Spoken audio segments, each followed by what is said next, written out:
ده مالك كان في يوم من الايام هيقضي يوم عند جده، وباباه وصله لحد البيت.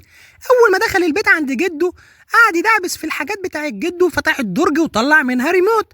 قعد يدوس على الريموت ومش عارف هو بيعمل ايه، واتضح ان الريموت بيوقف العالم. بعد ما فضل يدوس وقف العالم كله تماما.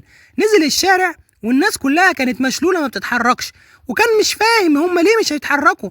ودخل مكان مليان ألعاب وقعد يلعب الألعاب كلها، ومحدش قال له أنت بتعمل إيه ولا إزاي. ودخل السينما وقعد في الكراسي الVIP وقعد ياكل في فشار، ومش محد بيكلمه برضه ولا بيقول له بتعمل إيه. روح البيت وبيكلم جده، وجده بيقول له أنا مش قادر أتحرك من رجليا، ومش عارف أنا بيحصل معايا كده ليه. قال له ما تقلقش، أنا هحل لك المشكلة دي حالا.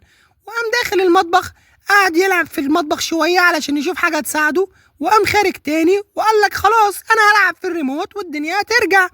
وقعد يحاول بالريموت، لكن كان بيحاول وهو من جواه مش حاسس ان ده هيحصل وان هما يرجعوا تاني يكونوا كويسين. وقعد يدوس على الريموت وكان منفعل جدا وما كانش في حاجة بتحصل، وكان هيفتقد جده وقعد يعيط لحد ما حصلت المعجزة، والحياة رجعت تاني للناس وبدأت تتحرك، واعتذر لجده. وطبعا دي نتيجة الأطفال الأشقية. ما تنسوش تشتركوا في القناة وتعملوا لنا لايك. باي.